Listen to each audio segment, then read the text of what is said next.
Hey YouTube, what's up? This is Boba7772 and today I'm bringing you the World of Nintendo 6-inch Donkey Kong action figure from Donkey Kong Country, is that Returns? Tropical Freeze, I'm sorry. Yeah, from Donkey Kong Country Tropical Freeze. So without further ado, let's get started. So very excited to get this figure. The box is absolutely huge.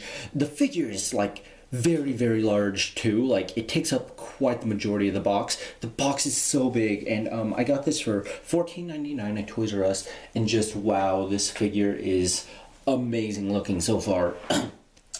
So before I go over the packaging, I just want to say that when I got there, they had like no Bowsers, which kind of sucked.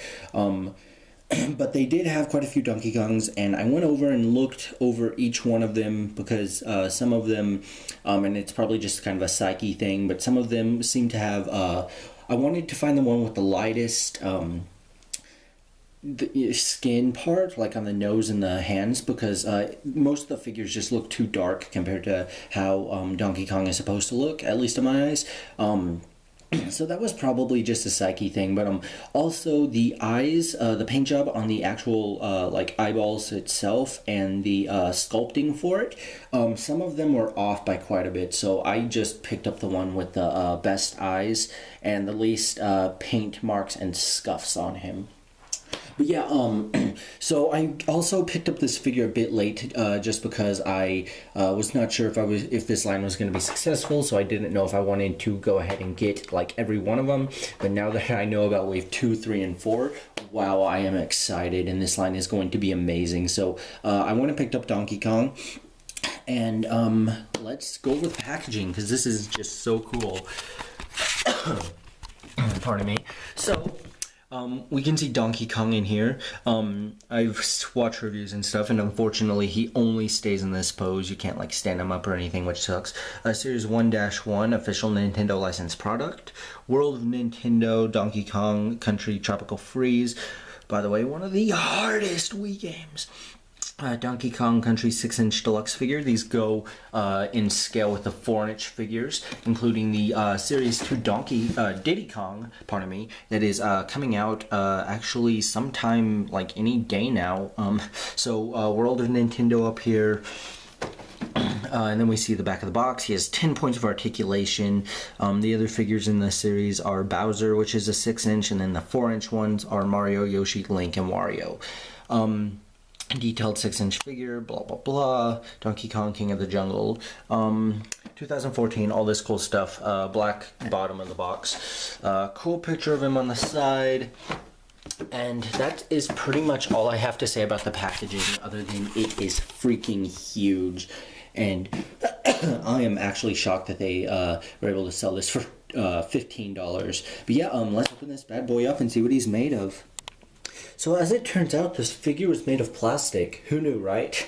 Okay, so all joking aside, this is a very cool figure. It took quite a bit to get him out of the box because there were so many twisty ties keeping him in there. Had to cut them because it's going to take you forever to actually untie all those things. So I'd recommend cutting them out. He was very securely packaged, which I liked. Wasn't bouncing around in there like he could have been because the packaging was so big. When I first got him out and started playing around with him, I noticed that, as I said earlier, he cannot stand, and I'll kind of show you what I mean by that, which he can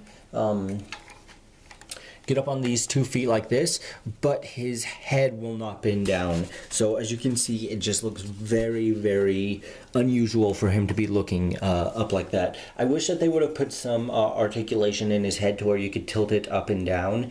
But you know, I'll take what I can get. He's a cool figure either way. Oh, pardon me. So yeah, this figure has, I believe that it said 10 points of articulation, so let's try to find them all. We have the head, which rotates around 360 degrees. We have both shoulders, which rotate around 360 degrees, move outward. The elbows bend down, and the wrists move up and down and around 360 degrees. He has like an ab crunch thing to where, you know, can go up and down like that. And then his legs would rotate all the way around, but it's kind of restricted. I guess you can still do it, but I'm not going to try to. And then his feet rotate around 360 degrees. So if I could have done anything different on this figure, obviously the first thing I would have done is the head articulation thing, because that bugs the ever-living snot out of me for some reason. Next thing I would have done is given him some knee articulation so he can get in this pose, or he can, like, you know, actually bend his knees, because I am almost positive he is, like, able to do that in games and stuff, even though he is like this quite a bit of the time. So all around he's pretty good. There are some scuffs and kind of bad paint job things on this figure. There's some scuff in his brown hair up here. His eyes are not exactly on center. His right one right here especially, with the sculpting you can see that it's a little bit off, which sucks. And then there's just some like scuff marks all over the figure himself, but I think that they did a really good paint job. Well, okay, I take that back. I think that they did a rather decent-ish paint job. Some things I would have changed are to make the skin, like the lighter skin here, a lighter color, because it seems too dark to me. And also, it just looks kind of funny, the fur just being a solid brown color. I would have changed it up a bit, maybe kind of shaded some parts,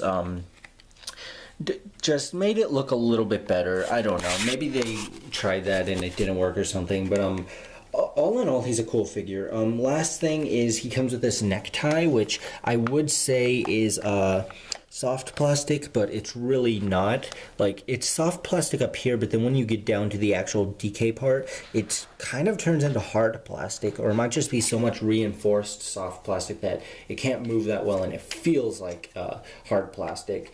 But you know, what do I know? I'm just a reviewer here. So all in all, this figure is really nice. I'm going to give him I'll give him a 3.5 out of 5.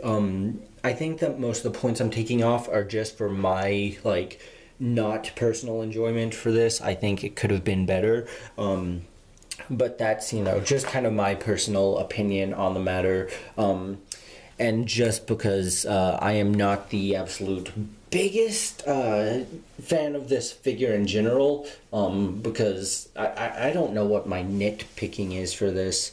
Well, I know what my nitpicks are for this. I just don't know why I'm nitpicking so much about this. But I just don't like this figure just out of personal taste as much as I was really hoping I would. He's a really big and a really solid figure, especially for $15, so definitely worth it. But there are just like so many things that I wish I would have done better with this. But don't let my review discourage you from getting him. If you want him, I would go out and get him, because if you want this figure and you know that you'll like him, he'll end up being a really good figure. But that's pretty much it. I also want to set him by Wario, just so that you can see how big Wario is compared to him, and just like, you know, the different sizes that they can do is just amazing. Jakks Pacific, once again, well done. Pardon me. So that is it for my review. Thank you for watching, and until next time, Boba7772 out.